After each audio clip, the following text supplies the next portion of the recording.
Okay, the walls are 8 feet around. Okay, so you have a wall, and above that you'll have net. Net is out of play. Ball touches it, play stops. Oops. Hello.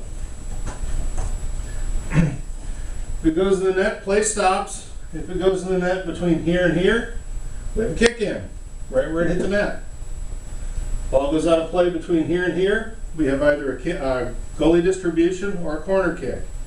Goalie distribution if the attackers touched it last, corner kick if the defenders touched it last. Just like outdoor. Interesting. Okay, that's the field. Yes? Padding. Padding. You have the padding where the scorekeeper sits. Oh, thank you. Jim points out we've got some pads around the scorekeeper walls. By the way, this wall is going to be a little lower. It's about yay high. So we've got some uprights there that padded. That padding is in play. If the ball hits it and bounces off onto the field, you're still in play. If it bounces and goes into the timekeeper or penalty area, it's obviously out of play. Also on the benches, again, they're yay high. The top of the wall is red. The ball bounces off that and bounces back on the field, you're still in play. If it bounces on that and bounces into the bench, obviously play is stopped. Oh, another good point about that. If I'm on the bench, ball's kick comes towards the bench and I reach over the bench and touch it, ball goes to the other team. I don't care who kicked it last. Okay? Because I'm reaching into the field, it hits me. So the other team gets the ball right where I hit it. You don't see the hands too much, but you will see the heads. And lean over and like to look. Somebody's looking here and the ball's there. Whang. Not only did I get hit, I gave the other team the ball. Double embarrassment. Feel free to giggle. Okay. That is all I got on the field. Okay, substitutions in indoor. They're a little different. You know how an outdoor play stops. They request a sub. We hold everything up. They switch. Okay. Indoor, it's on the fly. If you know hockey, it's just like hockey. Basically, each bench will have 2 doors. One here, one here. Most teams will do their subs out of 1 door. Some teams get it and use 2 doors. The player coming off, and this is during the run of play, they don't have permission. Okay, they don't need it. They can just do it. They'll call somebody off, they'll get off. They got to get to here, the dasher line. Within 5 feet of the door. Door's here, so they got to be anywhere here. Then the new player can come on. That's legal. They do not have to be all the way on the bench. They just got to get here.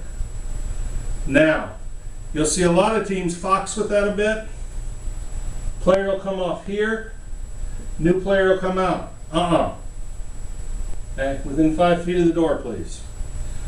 Now, don't be looking away from play to catch that. Okay? With the kids, plays here, they're subbing here, whatever. If you just catch that they're doing it wrong once or twice, players here, bring the sub out. Next stoppage, you go tell the coach. Hey coach, wait till there and tell them the rule. Okay? It's not something we're real high on. What we are high on that we do need to catch, here's a little weirdness about this. If the player coming off gets to here, he's legal, right? Right. Player comes off the door, they're legal, okay? They're both on the field of play and one of them touches the ball, one of these two. Even though they're legal, neither can play the ball until the player coming off gets in the bench. If they do, other team gets the ball here. It's an illegal substitution, so they're going to play one person down. Coach picks. But there'll be one short with somebody in the penalty area for 2 minutes, or in the penalty box for 2 minutes. Illegal substitution. That's the one you need to catch. For both on the field, legal, but the player coming off hasn't gotten off yet, and one of us touched the ball, bad sub, 2 minutes. It's a bench foul. Don't count it against the kid sitting there, because the coach is going to tell you he'll serve it, and he'll go in. Okay, what other differences do we have? Equipment stuff. Same as outdoor. You're not going to have much time to do an equipment check, so look at them the first minute or 2 of play. We don't want the Lance Armstrong bracelets, we don't want the watches, we don't want the string, we don't want the necklaces that hang down to here and flop around. Although a necklace that will stay under a jersey like that one is cool. Okay, no hats, all that. The only difference between us and outdoor is you can't wear cleats here. You know the spiked soccer shoes that they wear on the outdoor fields? Can't wear them on the indoor field, period, the end. They have a turf shoe with 30 little nubs on it. Those are cool. But the hard soccer cleats, can't do it. Tell them changing the sneakers. Okay? Again, you don't have time for a true equipment check, so cast your eyes around their shins the first minute of play. Make sure they got shin guards. You can see them. If you think you might not have them, at a stoppage, ask him, do you have shin guards on? Tap, tap, yes I do. See? Okay, we're good. No, I forgot mine. You need to go off the field, find some. Okay, can't play without shin guards here, just like outdoor. You will see the headbands a little bit more. The protective ones are kind of thick. Those are cool, I like those. They wear a baseball cap, not cool. Okay, we do have a player or two wearing a soft shell helmet. Okay, if you can press on the helmet and it's soft, he can wear it. If you press on the helmet and it's hard, he can't wear it. Why? Because it's dangerous. If we crash together and I'm wearing a helmet and I hit you with it, ouch. Can't do it. What other equipment strangeness? Oh yeah, shirt's permanent number for the jerseys. You get on the jerseys, make sure they're all the same color. They may not be the same shade of whatever, but if they're all the same color, you can tell. But they can't have taped numbers. They cannot have magic marker. Period. Okay, we have a shop here that can get that applied. Their first game, they might not have gotten their shirts. Let them go with that a bit. Oh. Use your own emulator. Love computers. Their first game, their shirts might not be here yet, so let that one slide. Second week, no. Permanent numbers, that's per PSA. Unique numbers. Unique numbers, yeah. If there's two number 11s on the field, only one of them's going to play. Okay? And that's because of cards, and you'll be using your cards a lot more here than you will outdoor. I hope. Restart signals. Okay, the key of indoor is it's faster than outdoor. It just is. So we're not going to mess around with it. Get the ball down. Most of the time you're just going to say play. And they'll kick it and they'll go. Okay, the ball goes to the goalkeeper. Tell him, throw it and play. Kick it and play. Let's go.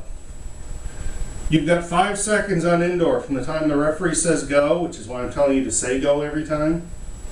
5 seconds, and you will count it visibly and audibly. 5, 4, 3, that's fine. Or 1, 2, 3, I don't care which direction. Make sure they hear you. Make sure they see your hand moving around. If you're telling them like this, 5, we need to go. 4 seconds till you play. 3, you need to get going. 2, you're running out of time. 1, better go. And then call it. You've warned them. You've helped them the whole 5 seconds know they gotta go. Younger kids, I start counting out loud, they look at me like I'm nuts because they don't know what I'm doing. I'm telling them. 5 seconds, play the ball now. 4, you can go. 3, make your pass. 2, do something. Okay, that's helpful. Please be helpful. All right, let them know what's going on. Okay. If you have somebody hurt, they go down, they don't get up, and if he's down there for more than 5 seconds, as far as I'm concerned, he's hurt. I don't care what happened. Stop. If he's going to be there for a while, tell the timekeeper to stop the clock. That's this signal here. Just look at your timekeeper and go this. We'll train the timekeepers know that this means stop the clock. Okay. We don't want you stopping the clock a lot because the games are real narrow together. They're 3 minutes apart. If somebody's really hurt and we got to run out, pick them up, carry them off, stop the clock. Okay. Judgment. But if they're hurt, stop it. Tell the coach to come out, or the parent, or whatever, to deal with it. And by the way, when the coach gets there to where the player's hurt, you don't be there. Be at least 5 yards away from it. Some coaches think, oh, since I'm there, I'll talk to the referee. Be away. Okay? The only thing a coach can do on an injury is come out and deal with the injured player. That's it. He can't coach. He can't tell people to move around. He can't go talk to that forward and then go to the injured player. He can't do any of that. Remind him, coach, you can't do that. Deal with your injury. If he does something other than dealing with the injury, tell him to go outside and stay there. Okay, use your little red card. Oh, and we red card, yellow card, blue card, everybody. Everybody is under the cards in indoor. So if you're telling a coach to go home, have the red card in the hand. It doesn't happen much, but when you need to use it, use it. Okay. 5 seconds, we did. Ball in and out of play. Okay, ball in and out of play in indoor is easy. If it touches the nets, it's out of play. If it goes in the bench area or the timekeeper's area, it's out of play. Everything else it's in. If it bounces off the walls, that's in play. Indoor is a fast game. They'll take a shot, it'll bounce here and come back, and off we go. That's play. Okay. Jim will talk about this in fouls, but just to bring it up as a difference, outdoor we can do slide tackles. We can slide to play the ball. Indoor you cannot slide to play the ball. That means I cannot slide, where I've got my hips or rear end on the ground and I'm moving, that's a slide. I can't do it to take the ball away from another player. I can't do it if there's nobody around me, I still can't do it. No sliding to play the ball. It is dangerous indoor. The first time one of you folks slides on your knees across the indoor field, you'll understand why. Ouch, it hurts. Tell them not to do it. First time they do it in a game, you will stop play. At that point, you'll just award a penalty, and you'll warn both benches. You will go to each bench, and you will tell the coach, which means you're making eye contact with the coach. Coach, I've called a slide. The next one's a blue card, either team. Use that verbiage. Tell both coaches. Don't holler it from across the field. Go to both benches. Coach, I've called a slide. There's no sliding here to play the ball. The next time I call it, it'll be accompanied by a blue card. Okay? For those that don't know, a blue card is a 2-minute time penalty. Team plays short. We'll talk about that a little more in fouls, but you'll have 3 cards. So if you only have the 2 cards for outdoor, go find a blue card. Most soccer shops have them.